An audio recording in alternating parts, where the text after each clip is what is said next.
Assalamualaikum warahmatullahi wabarakatuh. Selamat pagi rekan-rekan generasi mandiri. Apa kabar kalian? Semoga kita semua dalam keadaan sehat selalu. Amin.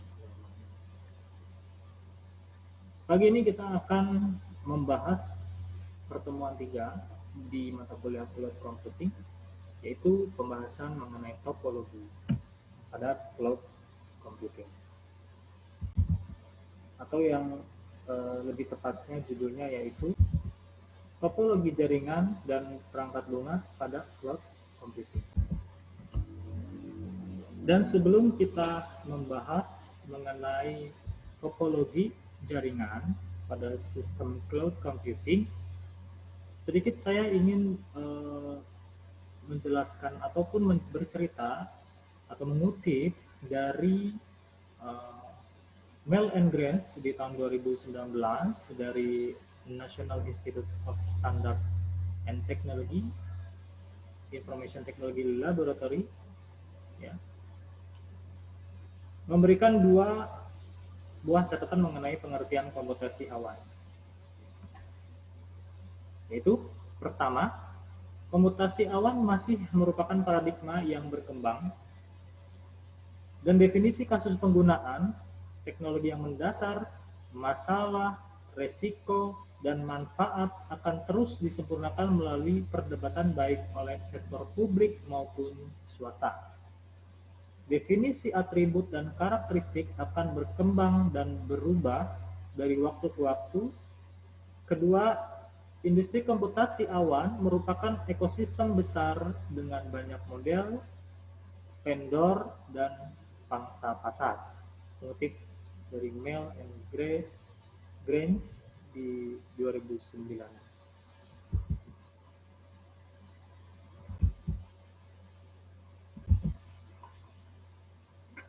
Jadi itu yang pertama, kutipan dari National Institute of Standards and Technology. Yang kedua, NICT mengidentifikasi 5 karakteristik penting dari komputasi awan, ya, sebagai berikut. Yang pertama adalah on-demand self-service. Jadi karakteristik yang pertama adalah on-demand self-service. Apa itu yang dimaksud? Pengguna dapat memesan dan mengelola layanan tanpa interaksi manusia dengan penyedia layanan. Contohnya gini, dengan menggunakan sebuah portal web dan manajemen antarmuka, pengadaan dan perlengkapan layanan serta sumber daya yang terkait itu terjadi secara otomatis pada penyedia melalui portal web tersebut. Itu yang pertama, ya. Karakteristik kedua menurut Mel and Grant yaitu broad network access. Kemampuan yang tersedia melalui jaringan dan diakses melalui mekanisme standar yang mengenalkan penggunaan berbagai platform teknologi, semisal telepon seluler, laptop, ataupun PDA. Karakteristik ketiga yaitu resource pooling. Apa itu resource pooling? Yaitu penyatuan sumber daya komputasi yang dimiliki penyedia untuk melayani beberapa konsumen menggunakan model multi penyewa dengan sumber daya fisik dan virtual yang berbeda. Ditetapkan secara dinamis dan ditugaskan sesuai dengan permintaan konsumen. Lalu muncul juga rasa kemandirian lokasi bahwa pelanggan umumnya tidak melakukan kontrol atau pengetahuan atas beradanya lokasi sumber daya yang disediakan. Tetapi ada kemungkinan itu dapat menentukan lokasi di tempat yang lebih tinggi, contohnya sebuah negara ataupun berupa data center. Contoh sumber daya termasuk penyimpanan, pemrosesan, memori maupun bandwidth jaringan, dan mesin virtual. Itu karakteristik yang ketiga. Yang keempat, yaitu rapid elasticity, yaitu memiliki kemampuan respon yang cepat dan fleksibel di mana nanti pengguna dapat menambahkan atau mengurangi jenis dan kapasitas layanan yang diinginkan kapan saja, dan sistem selalu dapat mengakomodasi perubahan tersebut. Nah, karakteristik kelima yaitu yang terakhir yaitu Mr. Service.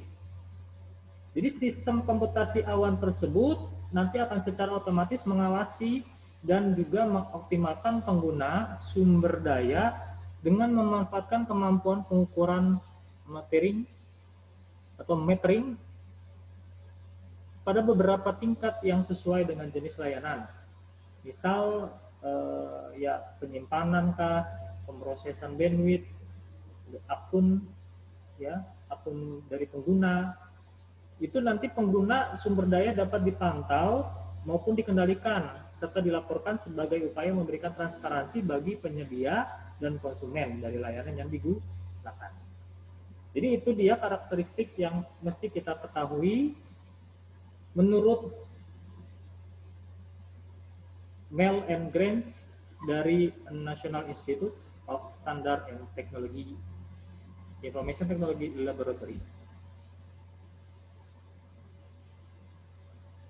Selain kita akan membahas atau bercerita tentang karakteristik cloud computing, di sini juga kita harus mengenal yaitu 3 jenis model layanan yang juga dijelaskan oleh NICT melalui Mel and Grant di tahun 2019 pula. 3 jenis model layanan, yang pertama adalah Cloud Service as a Service atau SaaS, ya. Yaitu apa itu jenis model layanannya? Untuk SaaS, kemampuan yang diberikan oleh cloud computing tersebut akan diberikan kepada konsumen untuk menggunakan aplikasi penyedia dapat beroperasi pada infrastruktur awan.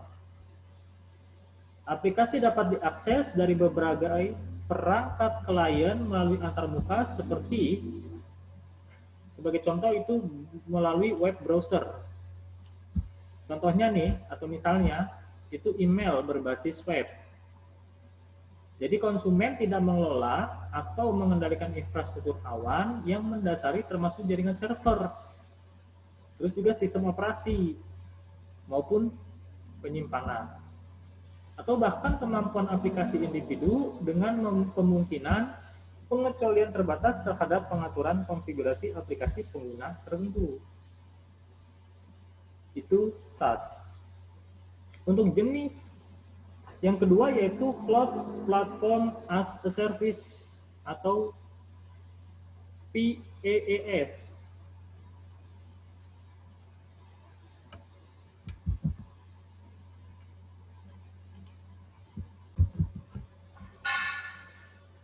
PaaS, kemampuan yang diberikan kepada konsumen untuk menyebarkan aplikasi yang dibuat konsumen atau diperoleh ke infrastruktur komputasi awan.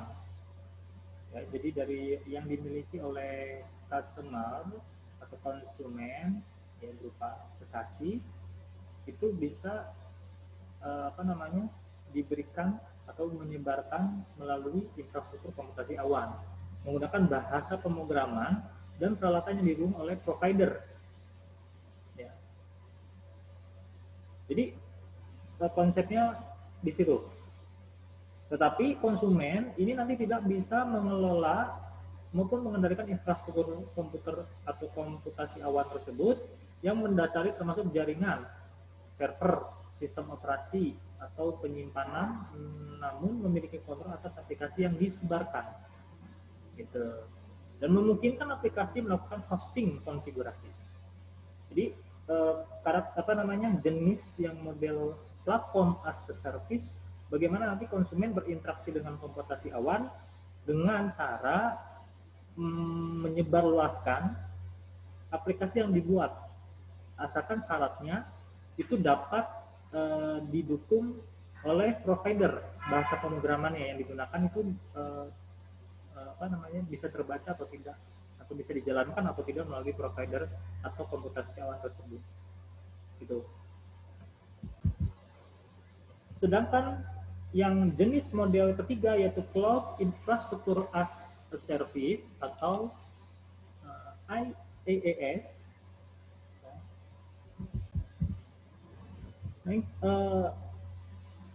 Perbedaan dari kedua ya cloud, jenis cloud tersebut, pada infrastruktur as a service atau IaaS, justru kemampuan yang diberikan untuk konsumen itu lebih ke arah pemanfaatan infrastruktur yang diberikan oleh cloud computing tersebut atau komputasi awan tersebut. Kan konsepnya di infrastruktur as a service itu si konsumen dapat membuat seolah-olah kayak komputer, tapi versinya versi cloud. Jadi dia tentukan prosesornya apa, ya, maksudnya RAM-nya berapa kapasitasnya, terus operating sistemnya mau pakai apa, apakah Windows ataupun Linux, ya. Jadi konsumen dapat bermanuver, ya, artinya memproses penyimpanan atau melakukan atau biasa tanda kutip berjaringan lah, ya, dan kegiatan tersebut, ya, itu di mana nanti konsumen dapat menyebarkan dan menjalankan perangkat lunak secara bebas, ya, mencangkup sistem operasi yang sudah kita pilih maupun aplikasinya.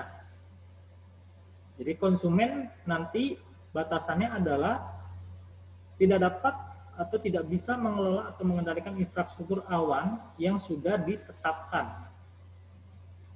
Tapi boleh mengontrol atas sistem operasi yang sudah diberikan oleh jasa pelayanan.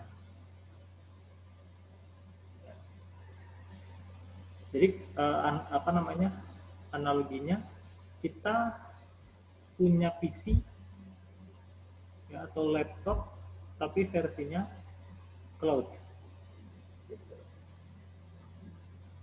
Misalnya saya mau mengedit video, membuat desain grafis, laptop saya tidak punya VGA dan RAM-nya kecil. Saya menggunakan jasa layanan cloud computing, ya, itu berbasis web biasanya. Jadi nanti di situ kita bisa melakukan apa namanya editing video, ya, seperti itu. Maaf saya ralat, yaitu termasuknya ke dalam software as a service karena langsung fokus di dalam softwarenya. Tapi kalau infrastruktur as a service itu ya tadi konsep dasarnya adalah kita memiliki komputer tapi berbasis komputasi awan. Jadi kita bisa memilih operating sistem dan kita bisa manuver dan bisa mengelola sistem operasi itu, mau diinstal aplikasi apa juga bisa. Mau pasang firewall kah, mau dipasangin ya seperti halnya komputer pada umumnya.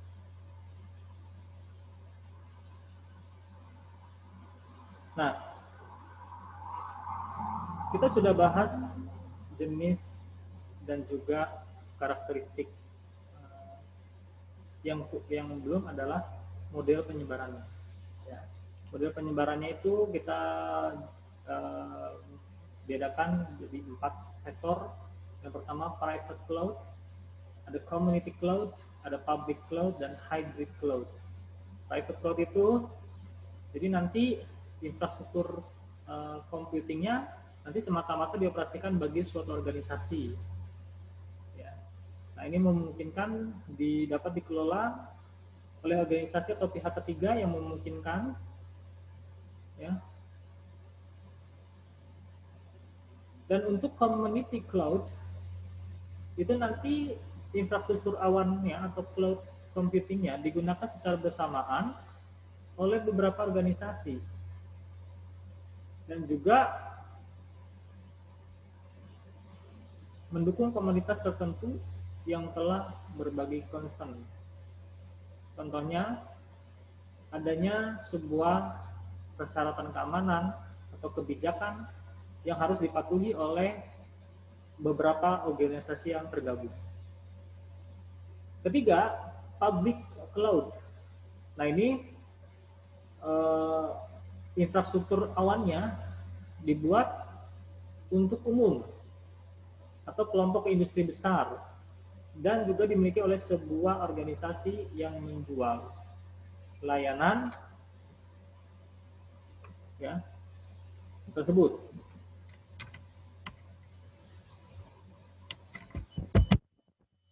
Yang keempat, hybrid cloud, yaitu infrastruktur awan merupakan komposisi dari dua atau lebih awan yang unik namun tergantung pada teknologi dan aplikasi yang digunakan. Ya, itu dia pengantar ya yang mesti kita harus ketahui sebelum kita masuk ke dalam materi ini, yaitu topologi, jaringan, dan perangkat lunak cloud computing.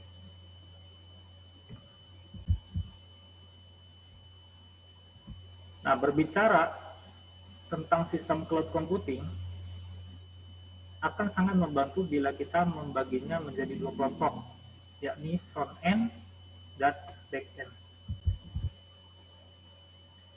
Keduanya nanti terhubung melalui sebuah jaringan internet. Front end terletak pada sisi pengguna atau klien. Sementara kalau untuk back end ini ada pada posisi bagian awan atau computingnya atau provider atau penyedianya dalam sistem tersebut.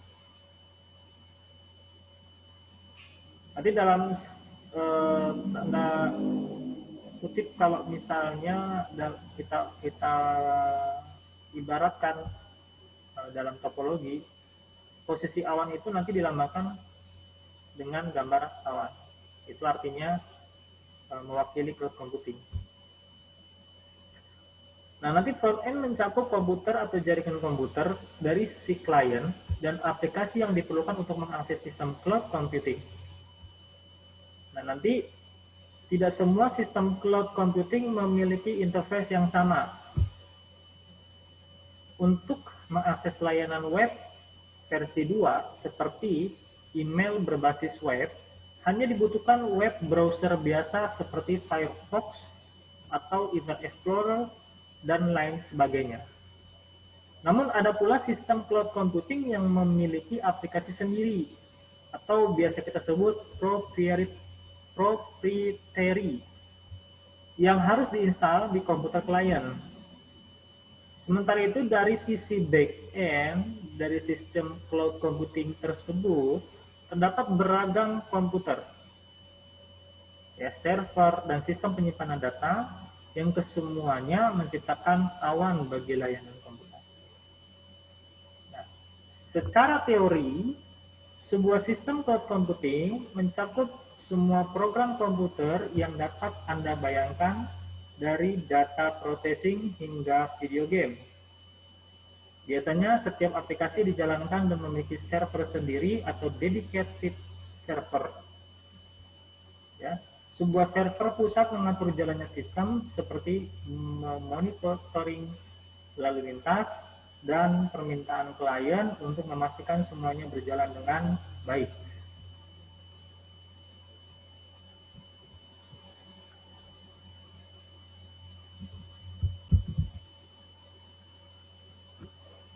Bila sebuah perusahaan cloud computing memiliki banyak klien, maka kebutuhan akan ruang penyimpanan atau data storage space itu akan membengkak. Nah, nanti sistem cloud computing paling tidak membutuhkan ruang penyimpanan data 2 kali lebih besar daripada kebutuhan nyatanya atau realnya. Untuk apa itu dibuat lebih besar 2 kali lipat? Itu sebagai salinan atau copy dari semua data yang dimiliki oleh klien. Kenapa harus ada seperti itu? Atau kalau kita bisa anggap sebagai backup, karena hal ini dimaksudkan untuk mencegah kehilangan data bila terjadi gangguan pada media penyimpanan utama di komputasi awan. Nah, ini gambaran umum topologi cloud computing, ya, bersumber dari Herwin di tahun 2011. Jadi ini adalah server, ini PC client, ya, bisa dari laptop ataupun PC. Nanti dihubungkan dengan switch.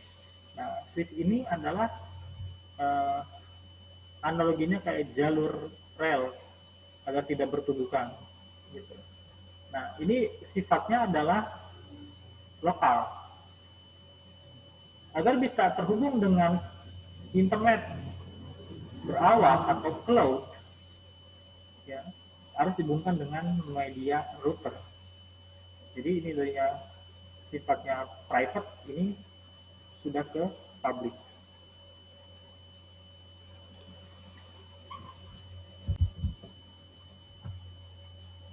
Selanjutnya yaitu distribusi beban vertikal untuk komputasi awan melalui pilihan implementasi multiple.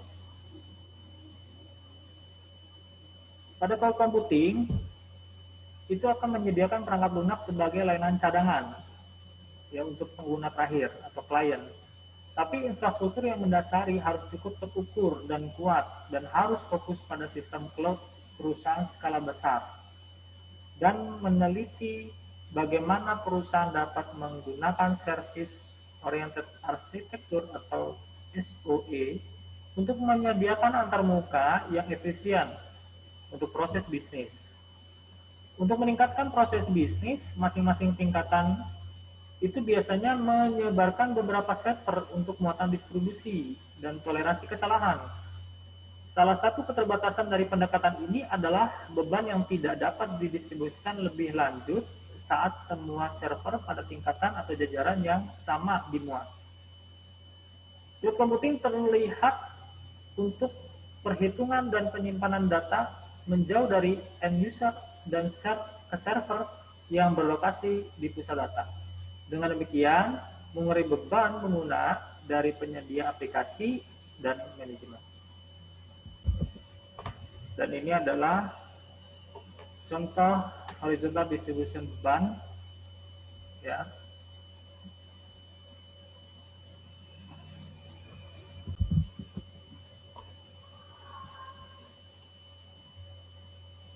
Kita masuk ke dalam perangkat lunak. Di sini yang kita akan bahas perangkat lunak berkaitan dengan cloud computing adalah OpenStack. Ya. Pernah nggak sih rekan-rekan mendengar istilah OpenStack? Ya, mungkin bagi rekan-rekan yang di komputernya menggunakan perangkat operating system Linux, ini sebenarnya istilah OpenStack itu udah nggak asing. Ya. Akan tetapi bagi rekan-rekan yang belum mengetahui apa itu OpenStack, ya, kita akan membahas apa itu OpenStack. Jadi OpenStack itu tidak akan lepas dari teknologi cloud, karena OpenStack merupakan penyedia layanan software suite yang dirilis di bawah ketentuan lisensi Apache, tepatnya Apache versi 2.0. Dan untuk lebih lengkapnya, nanti kita akan ulas dan bahas mengenai OpenStack dan fungsi OpenStack itu sendiri. Ya. Jadi apa itu OpenStack? Berikutnya pengertiannya, beserta fungsinya kita akan bahas. OpenStack adalah sebuah layanan sistem operasi komputasi awan yang berbasis open source. Jadi artinya bisa dikembangkan. Ya. Yang dapat digunakan untuk manajemen sumber daya komputasi besar, penyimpanan dan jaringan di semua data center dalam satu tampilan dashboard web-based, atau kita bisa katakan OpenStack ini biasanya nanti ujungnya adalah untuk mendukung infrastruktur as a service atau IaaS. Fungsi OpenStack nantinya diharapkan dapat mempermudah para administrator server dan developer untuk bekerja. Proyek OpenStack itu sendiri dikelola oleh organisasi non-profit OpenStack dan pengembangannya di bawah lisensi Apache 2.0. Organisasi OpenStack sendiri didirikan pertama kali sekitar bulan September 2012. Dan hingga saat ini telah ada sekitar 150 perusahaan yang bergabung dengan proyek tersebut. Perusahaan apa saja nih?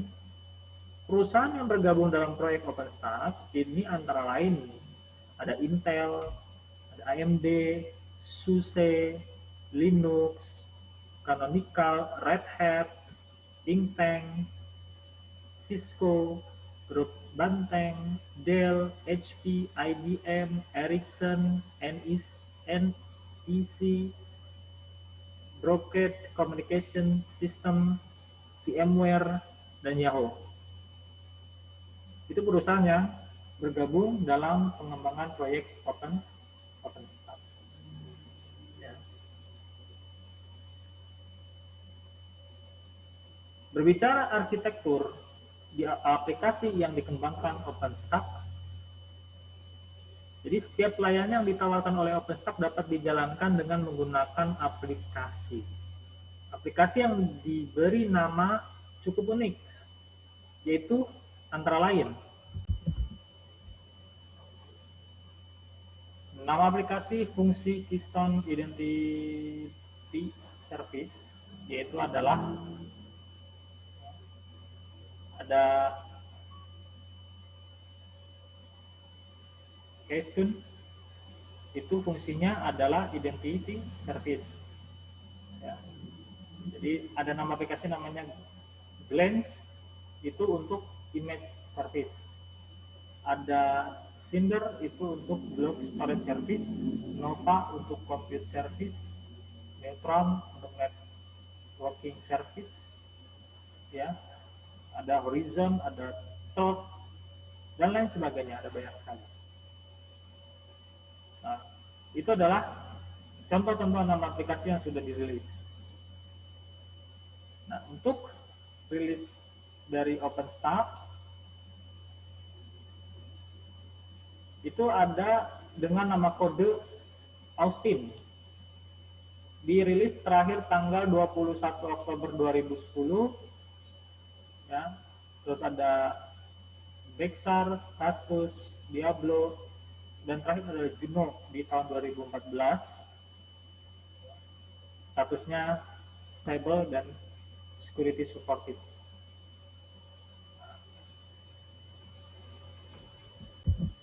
Dan lalu kita harus mengetahui jenis dari OpenStack. Ada dua jenis OpenStack Compute, yaitu adalah perangkat lunak untuk melakukan otomasi saat membuat ataupun mengelola virtual private server atau VPS dalam jumlah besar.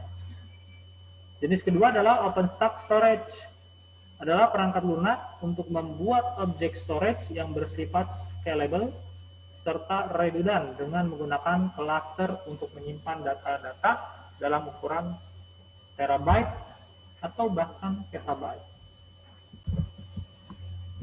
Aplikasi yang selanjutnya itu Amazon Elastic Compute Cloud atau EC2. Ini dari Amazon, ini memberikan solusi universal dan komprehensif yang populer untuk cloud computing yang disebut Amazon Elastic Compute Cloud EC2 di tahun 2010. Solusi ini dirilis sebagai versi beta umum yang terbatas pada tanggal 26 Agustus 2006 dan tumbuh pesat sampai saat ini. Ya, ini kita bisa akses ya Amazon EC2 dengan melihat di browser. Kita bisa masukkan alamatnya ke http://aws.amazon.com. Jadi nanti EC2 itu menyediakan banyak fitur yang bisa dimanfaatkan oleh konsumen. Termasuk di sini ada sistem penagihan yang terencana dan biaya untuk komputasi yang murah pada tingkat yang sangat mantap. Dalam arti di situ sudah disiapkan juga penggunaan memori, penggunaan CPU, transfer data dan lain-lain. Ya, ini masih kaitannya dengan infrastruktur as a service.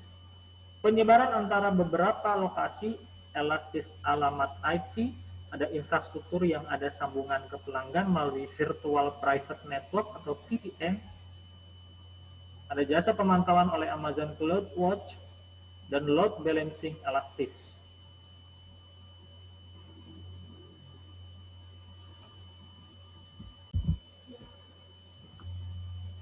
Lalu aplikasi keempat adalah GoGrid. Memiliki karakteristik umum dengan Amazon di area klasik komputasi awan. Dalam hal ini mendukung beberapa sistem operasi melalui gambaran manajemen sendiri dan mendukung dalam hal menyeimbangkan beban, penyimpanan awan, dan sebagainya. Selain itu, GoGrid menyediakan pelanggan dengan antarmuka yang user friendly, ya, dan berbasis web. Dan di dalam GoGrid itu juga ada demonstrasi berupa video dan ada juga sistem penagihan seperti halnya di AWS atau Amazon. Jadi EC2 dan GoGrid itu adalah menyediakan fitur dasar dan umum dari cloud computing. Perbedaannya itu adalah berasal dari model bisnis mereka masing-masing. Jadi konsep itu sama, cuman model bisnis itu ada perbedaan dari masing-masing. Contohnya ini GoGrid menyediakan cloud bebas dan penyimpanan yang spesifik, juga menyediakan hybrid hosting yang merupakan fitur pembeda. Terus ada lagi Amazon Simple Storage Service, ya. Ada lagi Rackspace Cloud, ya. Ini Rackspace Cloud. Rackspace Cloud ini diluncurkan pada tanggal 4 Maret 2006 dengan nama Moso. Dalam 3 tahun berikutnya, Rackspace Cloud telah mengubah nama dari Moso LLC menjadi Moso The Hosting Cloud dan akhirnya menjadi Rackspace Cloud pada tanggal 17 Juni 2019. Ini bisa diakses di browser dengan masukkan alamatnya http://rackspace.com.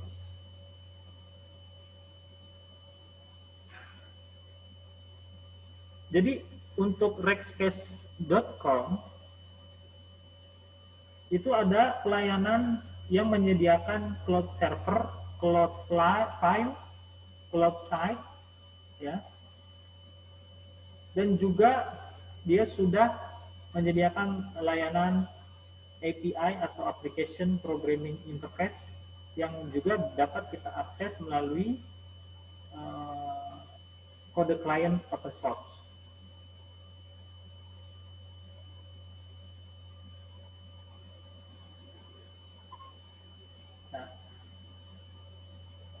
Sekian ya yang bisa kami sampaikan atau saya sampaikan mengenai materi pertemuan 3 dengan pembahasan topologi dan software cloud computing. Mudah-mudahan dari rekan-rekan generasi mandiri dapat menyimak apa yang sudah saya sampaikan dan bisa dipahami dengan baik. Nanti kalau apabila ada yang mau ditanyakan atau didiskusikan, bisa kita manfaatkan fitur forum ataupun chat di LMS Learning Management System kita di elearning.nusamandiri.ac.id. Dari saya cukup sekian. Terima kasih. Saya tutup pertemuan-pertemuan 3 ini dengan salam. Assalamualaikum warahmatullahi wabarakatuh.